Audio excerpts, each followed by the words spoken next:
You're listening to the Spark Radio Network, Internet radio like you've never heard before. Innovation, creativity, and imagination are all said to begin with a spark. So fasten your seatbelt and take the ride of your life and listen for the spark.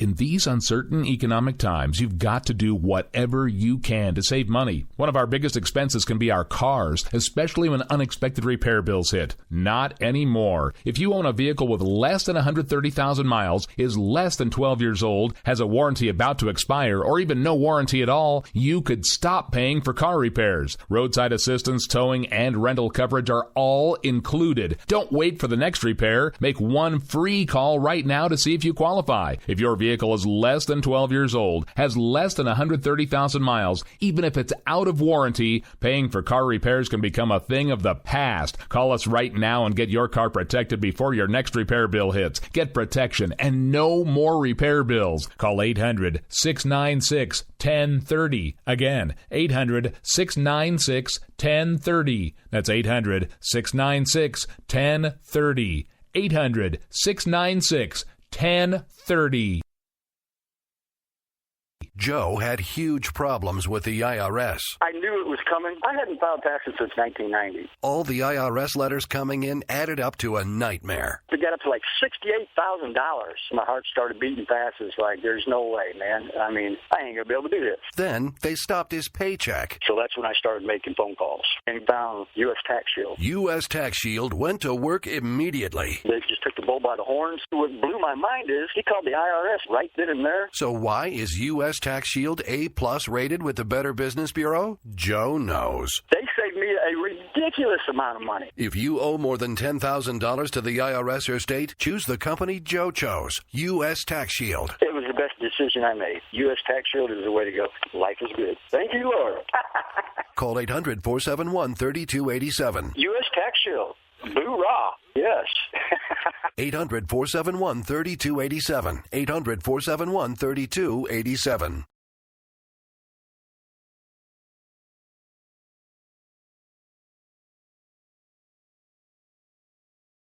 In these uncertain economic times, you've got to do whatever you can to save money. One of our biggest expenses can be our cars, especially when unexpected repair bills hit. Not anymore. If you own a vehicle with less than 130,000 miles, is less than 12 years old, has a warranty about to expire, or even no warranty at all, you could stop paying for car repairs. Roadside assistance, towing, and rental coverage are all included. Don't wait for the next repair. Make one free call right now to see if you qualify. If your vehicle is less than 12 years old, has less than 130,000 miles, even if it's out of warranty, paying for car repairs can become a thing of the past. Call us right now and get your car protected before your next repair bill hits. Get protection and no more repair bills. Call 800-696-1030. Again, 800-696-1030. That's 800-696-1030. 800-696-1030. Joe had huge problems with the IRS. I knew it was coming. I hadn't filed taxes since 1990. All the IRS letters coming in added up to a nightmare. To get up to like $68,000, my heart started beating fast. It's like, there's no way, man. I mean, I ain't going to be able to do this. Then they stopped his paycheck. So that's when I started making phone calls and found U.S. Tax Shield. U.S. Tax Shield went to work immediately. They just took the bull by the horns. What blew my mind is he called the IRS right then and there. So why is U.S. Tax Shield A+ rated with the Better Business Bureau? Joe knows. They saved me a ridiculous amount of money. If you owe more than $10,000 to the IRS or state, choose the company Joe chose, U.S. Tax Shield. It was the best decision I made. U.S. Tax Shield is the way to go. Life is good. Thank you, Lord. Call 800-471-3287. U.S. Tax Shield. Boo-rah. Yes. 800-471-3287. 800-471-3287. Welcome to Opinion Nation. And we stand today on the edge of a new frontier. There is nothing wrong with America that cannot be cured by what is right with America. What makes us Americans is our shared commitment to an ideal, that all of us are created equal. I, too, am America. Now here's your host, Bryce Robbins. Hello, everybody, on this beautiful Saturday morning from sunny New Jersey. And today we actually have a special guest. His name is Peter Jacobs. He's from the 7th District of New Jersey, and he wants to be a congressman. So, without a moment to spare, hello, Mr. Jacob. How are you doing? Hello, good morning. Pleasure to speak with you this morning. Oh, absolutely. So, before we start talking about some of the topics we wanted to talk about, why don't we get a little background on you? Because you seem to be like me, a very young guy, interested in politics, and you were already aspiring to run for Congress. So why don't you tell us your age, your background, how you got into politics? Sure. Again, my name is Peter Jacob. I am 30 years old. My parents came to the United States in 1986, and when they arrived here, they had just three things with them: $20 in their pockets, hearts full of hope, and me in their arms. They were able to establish a small family business, bought a beautiful home, was able to send their children to college. I got my master's in social work from Washington University in St. Louis. I returned back home the day after graduation and was able to work aiding homeless and at risk of being homeless individuals and families. I was a community organizer at in a neighborhood that was very low income, serving many people throughout our county in and of itself. I really began my activism towards the end of high school, and I continued it throughout college. The year I graduated high school was when the Iraq War happened. The year I graduated college was when I was watching the financial collapse of greed, recklessness, and illegal behaviors on Wall Street pan out. And the year I graduated with my master's in social work was the year we saw the Citizens United, that false slogan passed by the Supreme Court, come into fruition that said that corporations are people and money is speech. And throughout my work, I've seen that all play out as a social worker. I saw the veterans who were underserved, homeless, jobless, waiting for services, suffering with PTSD. I saw the families who, really no fault of their own, we saw how they lost their jobs, they were underemployed, unemployed, had to cut their hours to survive, and for the first time in their lives, stepped at our door and sought services. And we saw the greed of Wall Street really take a toll on the working class people in our communities.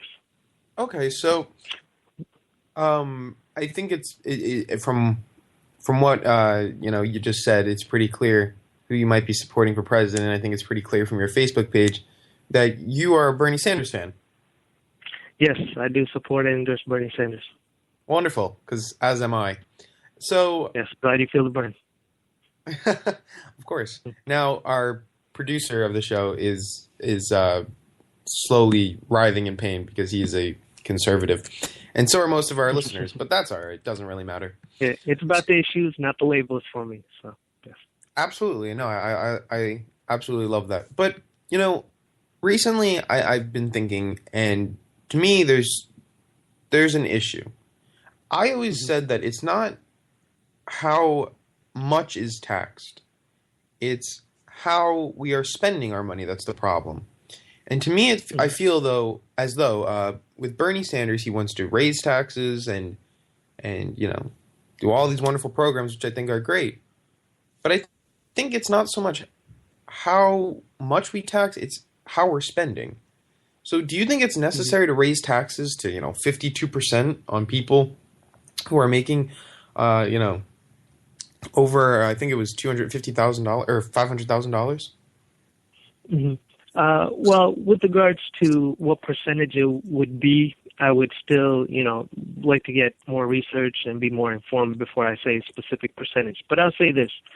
Throughout history, what we've seen is when taxes were at a fair rate based on what you are making, we saw our economy grow and boom. After the 1930s, we saw taxes go up. That's coming out of an era, the roaring 20s, where tax rates went from anywhere around 80 to 20%. for corporations and the wealthiest people in this country. That led to the Great Depression.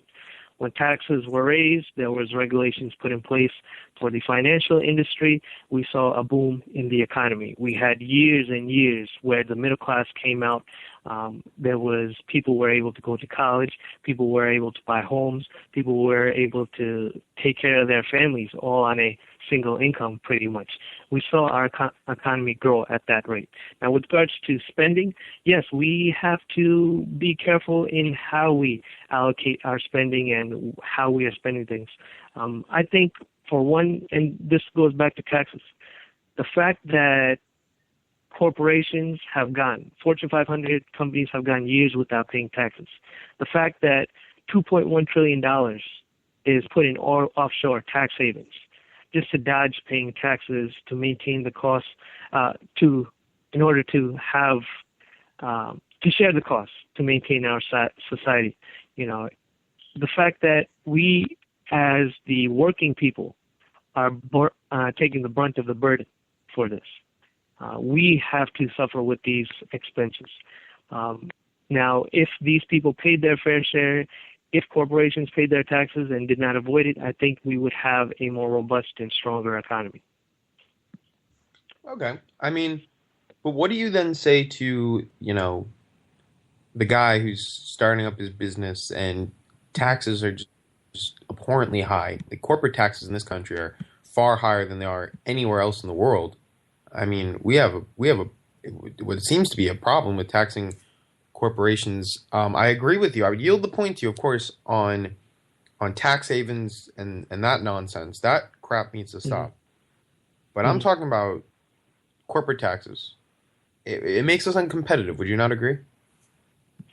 Well, I don't think we have the highest corporate taxes in the world. I think there are other countries in Western Europe who are paying higher in taxes. And now to discuss your point, I think there's a huge difference between how we're taxing Wall Street versus how we're taxing Main Street. The fact that Wall Street could borrow from banks at 0.75%.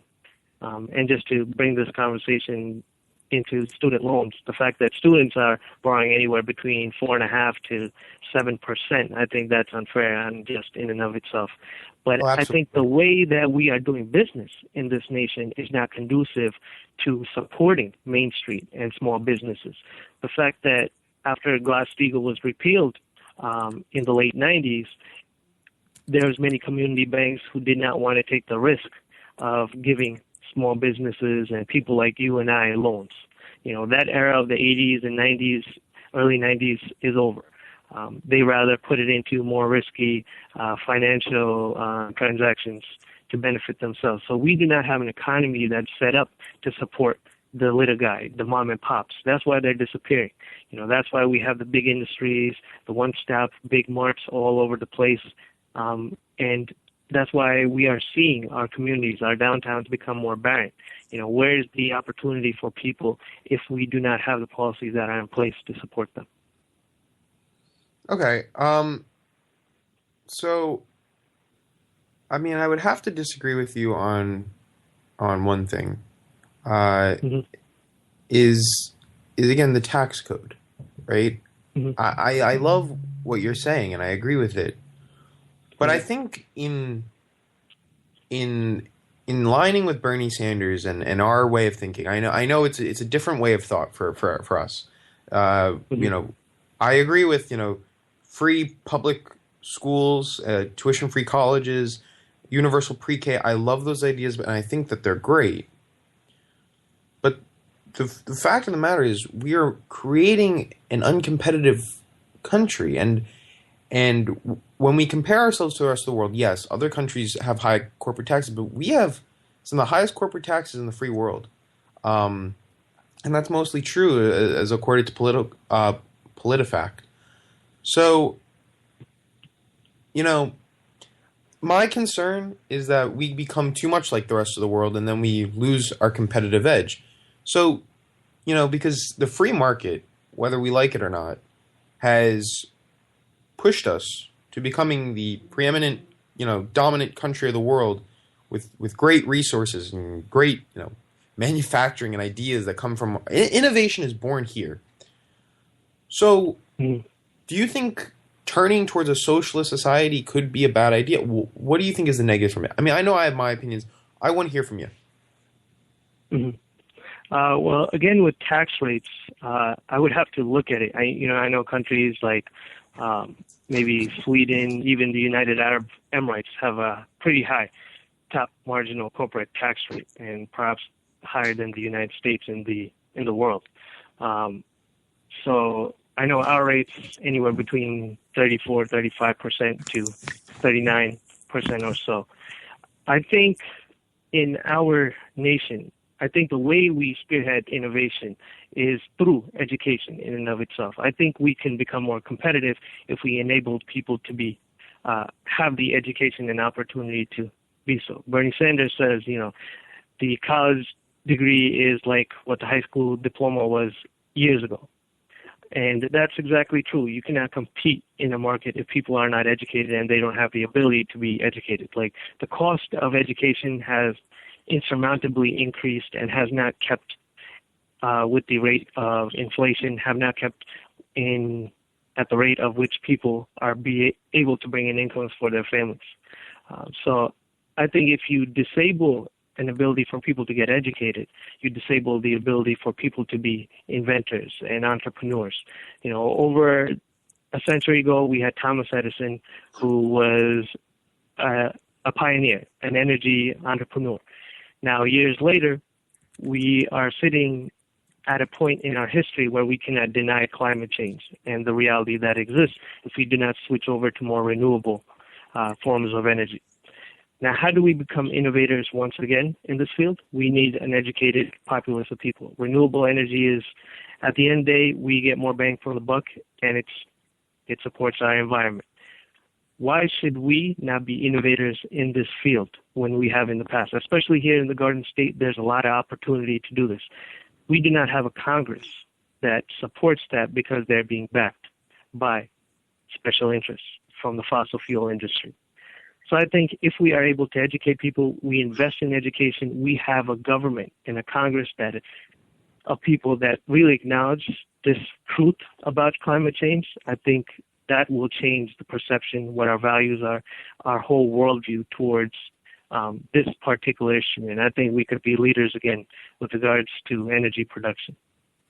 So let me ask you a question on that, because I've realized through doing this show, working with all these conservatives all the time, that as much of a climate change fanatic as I am, I mean, that's my big issue is the environment and climate change. I truly believe that, the screwed up decisions of the past are not going to affect the past. They're going to affect me and you and the people of today. So I agree.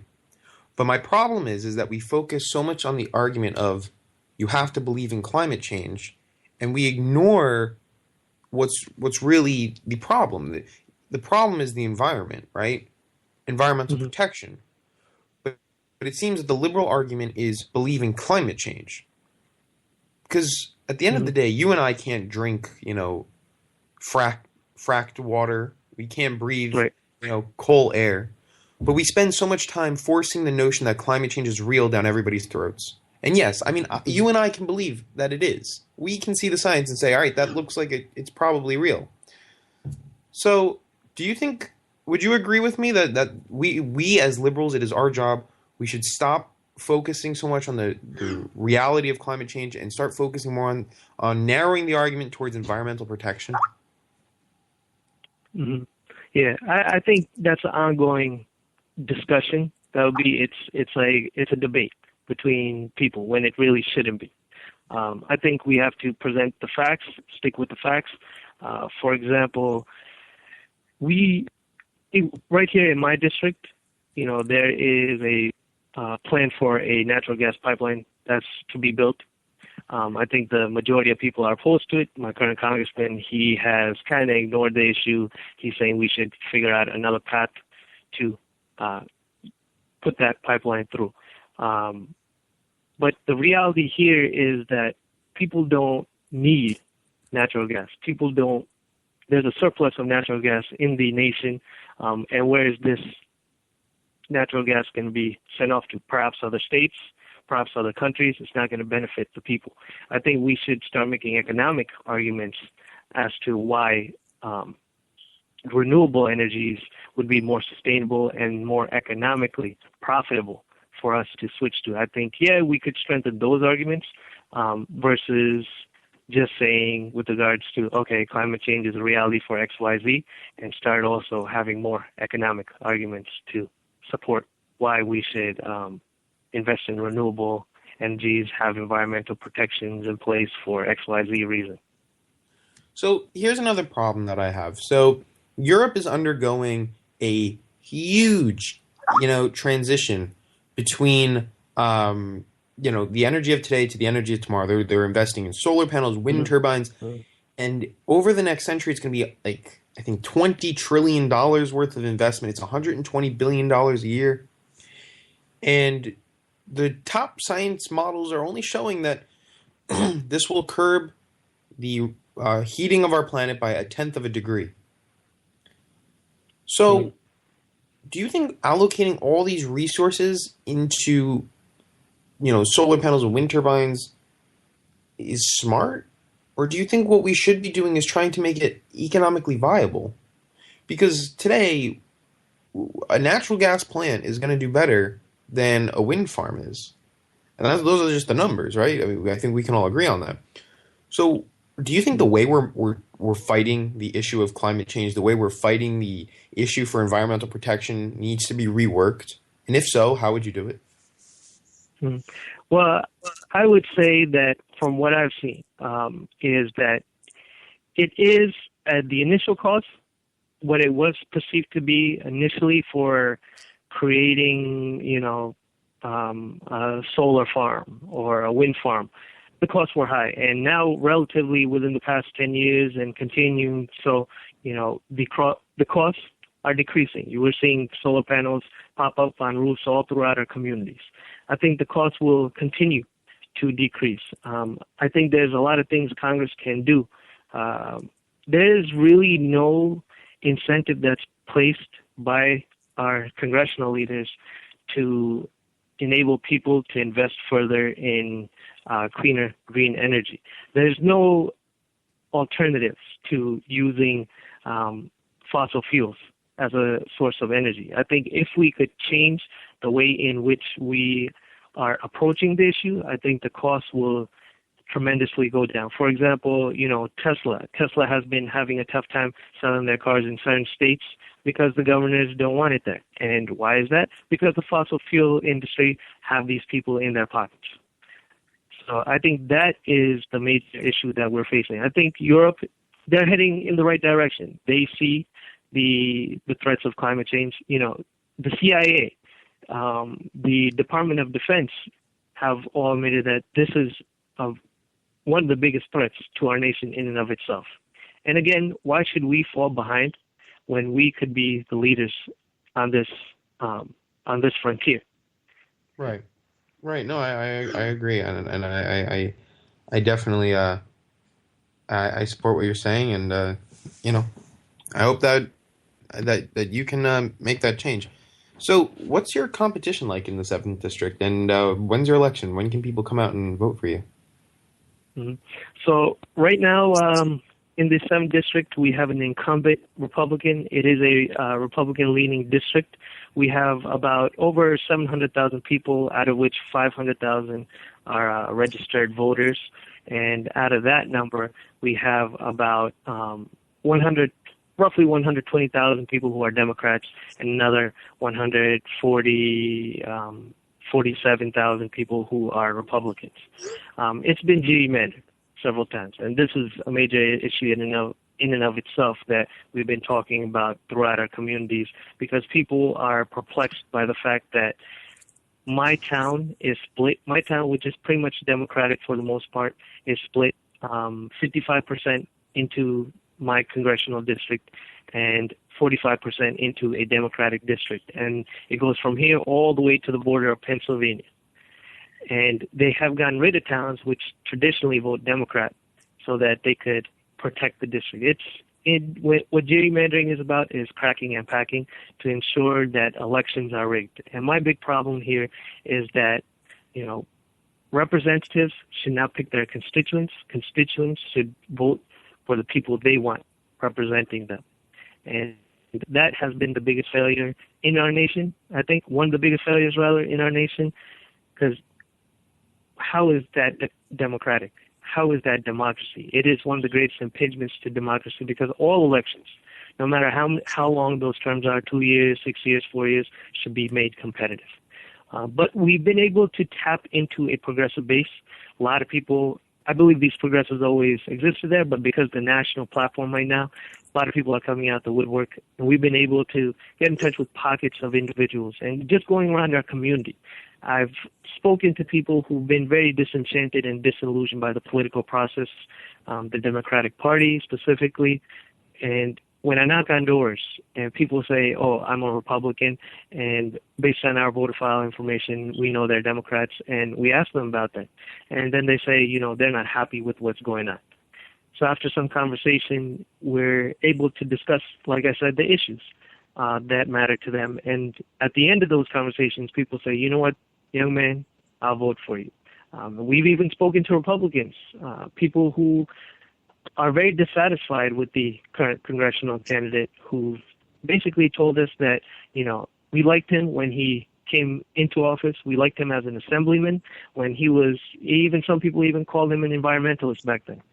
But things change. You become part of the establishment system that falls into further partisanship and that right-wing extremism, and we're seeing that there's a lot of dissatisfaction. So right now is a good opportunity based on what's happening nationally, based on the sentiments towards the current incumbent, and based on the fact that maybe, hey, I'm a young man, I'm a new face. I think my motivation is clear as a social worker. My work has always been about serving people, and that's what I plan to do when I come if I win this election. Mm-hmm. No, I'm glad to hear all this. So here's something I really like to do with candidates who come on the show, or people, seeking office who come on the show. And I like to essentially go from issue to issue and hear your opinion on them. This way, sure, the viewer can, get to know you a little bit better. So they're going to be random. For example, I'll say gun control, and you'll just tell me everything you feel about that, what you plan. All right, so why don't we actually start there? Gun control. Just give me everything you got on that one.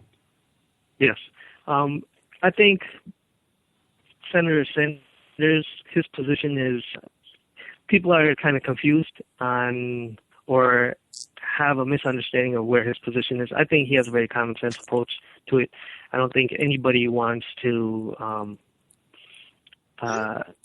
prevent the Second Amendment from being practiced. I think there's a lot of misinterpretation. I don't think people understand the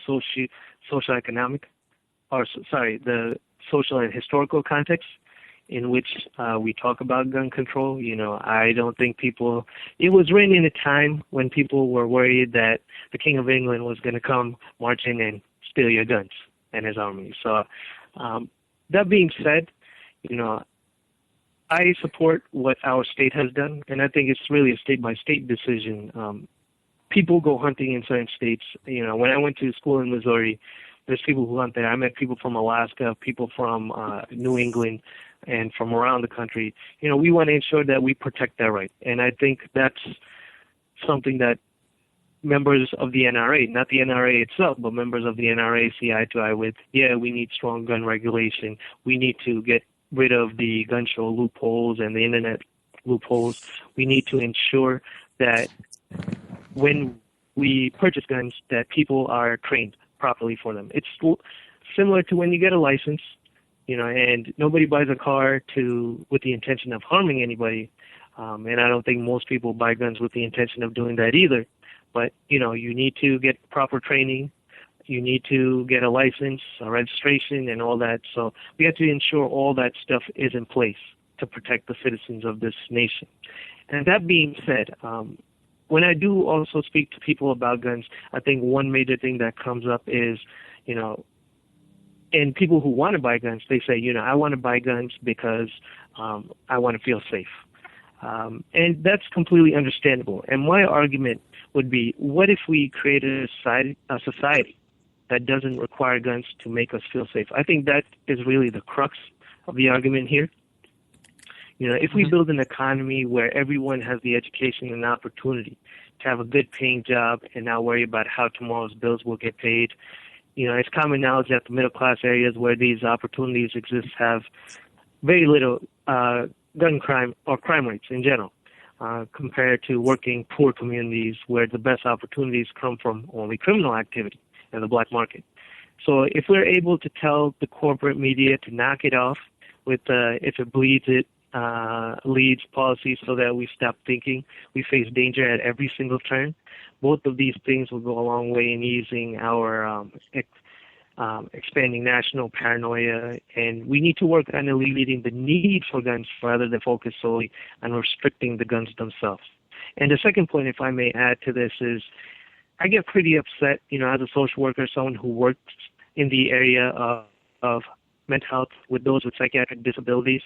The fact that Republicans specifically, this happens in general in the media as well, we are linking guns with mental health, and it distracts the conversation because the reality is gun incidences, less than 5% of gun incidences are committed by individuals with a severe psychiatric disability. Now, I'm not discrediting that, we have to have that discussion. We need comprehensive mental health care. But at the same time, I believe it does a disservice to the individuals who are suffering from mental illnesses. It further stigmatizes them, and it really insults them, the families, the victims, as well as the people who work with these individuals.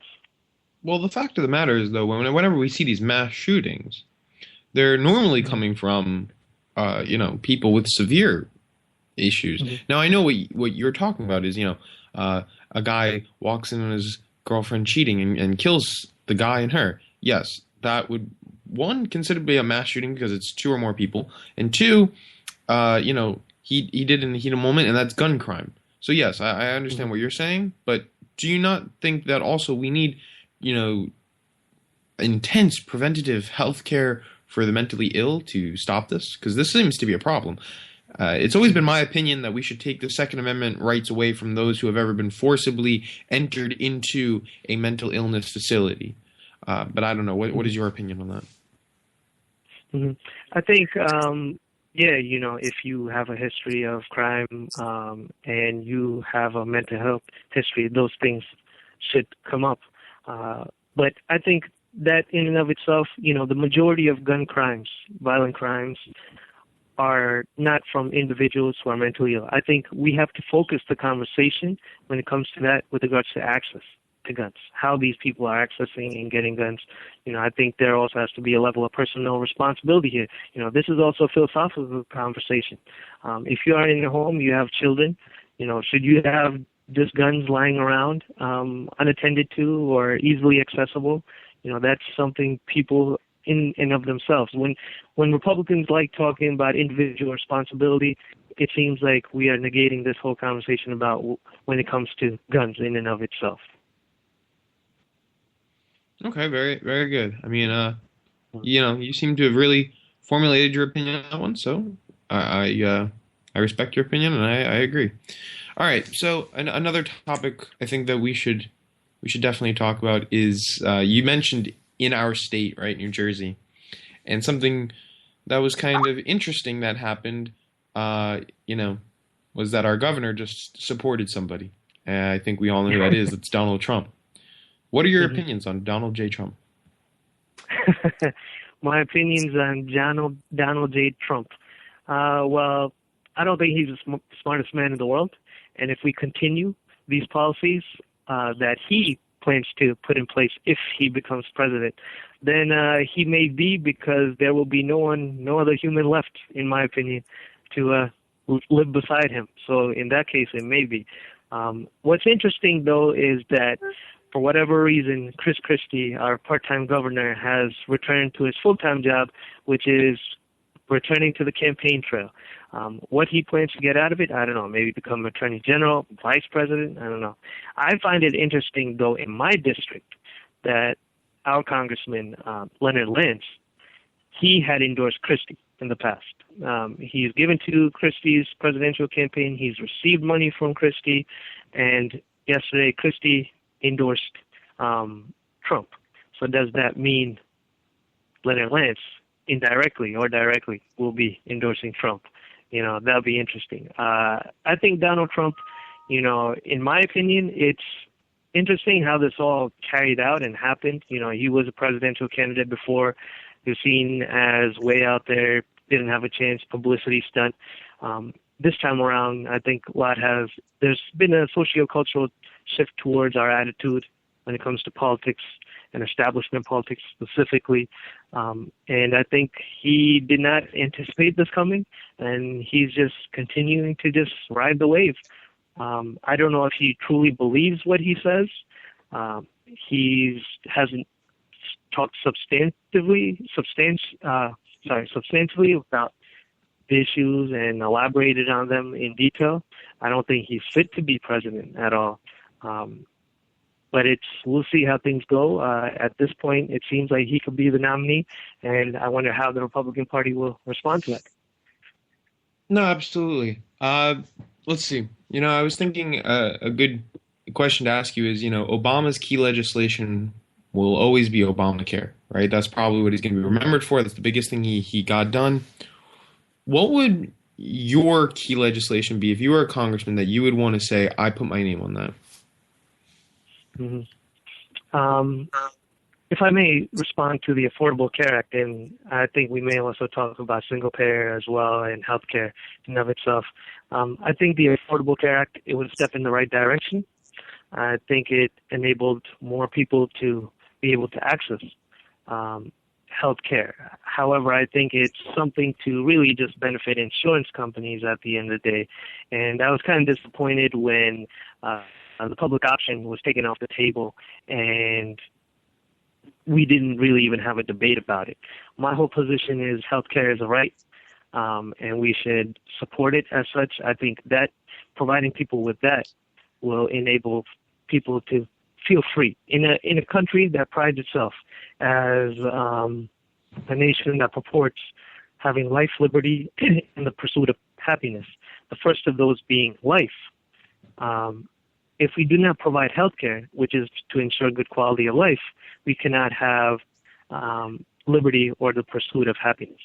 So I believe health care is a right. Every other nation is able to do it. We could only do this at the national stage, at a national level, and that's why it's talked about as such. And so therefore, I believe it is time to move towards that. I think the Affordable Care Act is a good transition for moving towards a single-payer Medicare for all system. I think my key legislation and something I would like to be a part of is the whole campaign finance reform.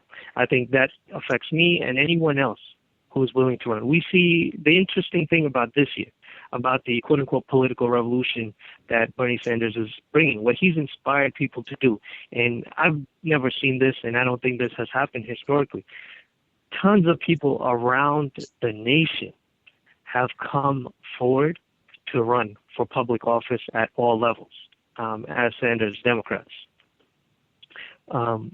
And one huge impingement is the fact that money is the primary tool that's used to run. If you have money, no one's going to ask you questions, and you can run for office in wherever, whenever. So I think the fact that we need to overturn Citizens United, we need a constitutional amendment to do that. We need to get all these social, quote-unquote, social welfare groups, which is the 501c4s, which people donate to undisclosed. So much money that's pumped into that, and then that translates into benefiting campaigns. And we need to support legislation on spending limits for elections in general, eliminate the super PACs, place restriction limits on lobbying, and support legislation that would enable complete transparency for campaign funding. Okay, I think that is the issue. If we're going to tackle any other issues, whether it's climate change, criminal justice reform, jobs, economy, that is the issue we have to answer first. All right, so you would do publicly funded elections? That's what you're saying? Yes, I would. Yes, I would support publicly funded elections. Okay. Now, that's actually very interesting. Something I always thought would be an interesting way to go with healthcare, though, was full private autonomy for the middle class and the upper class, but a Medicare for all system for the lower class. What would you think about that? Well, I think we have, not on a class basis, Medicare for seniors. We have Medicaid in place. I think of the Affordable Care Act did a great job in expanding Medicare and enabling more people to be on Medicare who were making poverty wages. There's the whole dichotomy between, welfare, you have to move out of welfare to work, and when you get work, you're not able to have health insurance or you can't afford insurance. I think overall, we have to move into the 21st century when it comes to healthcare. It has to be a single-payer system for all. Like I said, there are tons of people. Our generation is the generation of dreamers. We learned about the American dream. We are living in that era where there's an app popping up every day. There's innovators popping up every day. We have aspirations like we cannot imagine. The next big thing is going to be somebody somewhere who thinks about ways to do things that we never imagined possible. And to enable that person, to enable that innovator, to enable that person who's going to take the outsourced knowledge of Tesla and bring it to a larger front of people, to a global economy. And to enable that person to do things, that person shouldn't be stuck at a job where he or she has to worry about, I have health care at this job. Forbid I fall sick, then that's going to disable me from moving forward. So I think this is a benefit for all people. I think at the end of the day, it's going to save our economy lots of money. So I am fully for a single-payer Medicare for all system for all people, no matter who it is, undiscriminately. Okay. What's your feelings on, and I'm only asking this because our last show was based around this, the Israeli-Palestinian conflict and the U.S. involvement in it. So where would you, I know this is like a huge jump from healthcare. What would your, vote look like in the U.S. Congress? Mm-hmm. It's an excellent question. It's perhaps the first time anybody asked me about foreign policy. And, being someone who is of Asian American descent, I think, puts me also in a unique position to answer these questions as well. I think my whole stance on it to begin with is that we need to decrease our involvement in the Middle East. And obviously this is done for the very reason that we're stuck to fossil fuels, the military-industrial complex. JFK had a great quote, and I'm just paraphrasing here.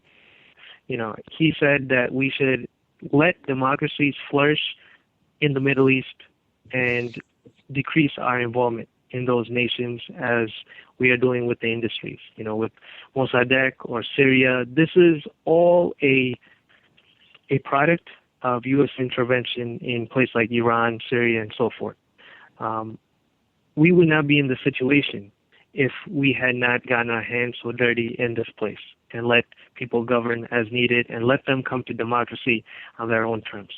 With regards to Israel and Palestine, it is a very tense region. There are various things that are in play here, and I think it is about time. I think the people, there's a conversation here. It's the organized Jewish lobby versus the Jewish people and the people in general. I think there's an organized lobby that is for Israel in and of itself, and that's it. But the people, there's plenty of people I've spoken to, Jewish and non-Jewish, Arab, non-Arab, Israeli Arabs, who support the two-state solution. Now, special interests are the reasons why we're not getting to this point. So why are we neglecting the voices of the people? So I would, this definitely needs to be a large conversation, but I would leave it to the people of those two places, Israel and Palestine, to come up with agreement. And we as a nation, the United States, what we've done is we could lead the charge with regards to diplomatic talks, and we need to support that between the two nations. We shouldn't get economically or increase military involvement for whatever reason. I do believe Israel is an ally, and they'll continue to be an ally for us in the Middle East. There's no question about that. But it is up to them both to come up to a mutual agreement and to listen to the people of those nations who want a two-state solution. Wonderful. And another question to jump ships is, there's a lot of talk about race relations in this country. So, coming from an Asian American background of yours, how do you view the race relations, with Black Lives Matter versus All Lives Matter, police brutality, everything that's going up in flames these days? No pun intended there. What would your, stance on this be? What is the remedy to this from your point of view? Well, as an Asian American, many, being specifically from India, many of us came here during the mid to late 70s and a bulk of us during the 80s. Thanks to Ronald Reagan's lax immigration policies, which I may add as a side note, we really benefited from the hard work that the Black community through the civil rights movement has done. I cannot say what type of world we would have lived in if we were able to come here in the 80s and the Civil Rights Act was not passed. So we're benefiting from all the hard work of all those individuals who fought hard for those freedoms. And we came at an era when the economy was still doing well. Coming out of the FDR policies that were put in place, FDR, Eisenhower, LBJ, all those people put policies in place, specifically social policies in place to support an economy that should work for each and every single one of us. So we really benefited from us. And I think there is these two different histories, and when people view it, you only view it from the point of view of when did I first start coming to this country, and well, I made it this far. Anybody else can make it if they just worked as hard as I have. And that neglects the fact that other races, other people have different histories, whether it's the Irish Americans who first came here due to the famine, or Jewish Americans who came here, and all these people have faced discrimination on their own. I think with regards to race relations for the Black community, it's at a very important place right now, whereas in the 90s or 2000s, people did not take what was said by the Black community as seriously with regards to treatment by the police and such, and the lack of resources. But now everybody has a phone, they can see what's going on, and it's out there. I think we have to support the movements and bring them more to a stronger national front in a way that was done in the 60s. And I think that's happening, and it's happening slowly. And we have to work in ways that all people have a stake in here, whether you're white, Black, Asian, European American, Latino. Everybody has to come together and acknowledge what the reality is and how we could improve it. The beautiful thing about this country is diversity. We have everybody from anywhere. I usually call New York City the capital of the world. And in New Jersey here, we have the largest population of Asian Indians in all of North America. So it's a beautiful place. There's a lot to experience. At the same time, I think we have to have an honest conversation about race relations and how we can all work together to improve them. And I think between the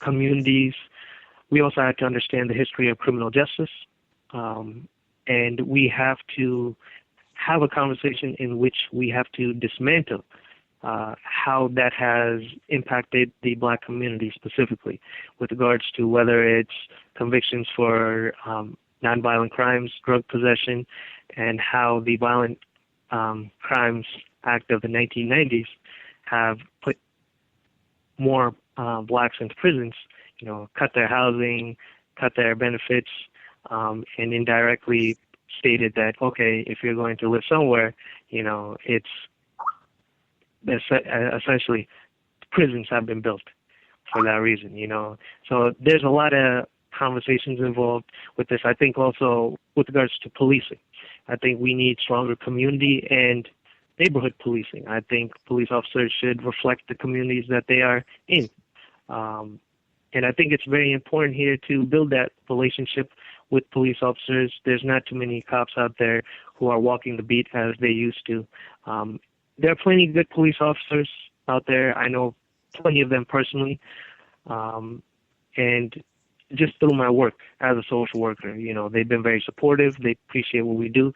But I think we need to create that type of structure and environment that enables that type of relationship between understanding what's happening in the community and how we could all work together to improve it.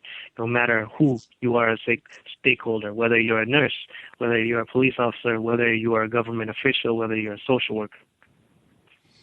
I stand by your statements here, and makes a lot of sense to me. So we are at the point of our interview where we are going to have to wind things down a little bit, and just the last question. Where can tell our listeners where we can find you, where we can support you, anything like that, and we would love to have you back on the show. But for now, great. First, I'd like to say thank you for this opportunity, bringing our message to a larger audience. You can find me at www.peterforcongress.com. There's also links to my Facebook and Twitter. Please contribute. If you're in the 7th Congressional District, doesn't matter. Heck, if you're in New Jersey, come out and support us, walk door to door to us. Democracy is not a noun. It is a verb. You have to do democracy. You got to get involved. So come out, support us. You go to our website, sign up to volunteer, sign up for updates, make a contribution to our campaign, and let's return the public back to public service. And I truly look forward to creating a world in which we can bring about progress and prosperity, and creating a democracy and economy that works for each and every single one of us. Let me just ask you one last quick question. We actually interviewed a guy named Alex Law.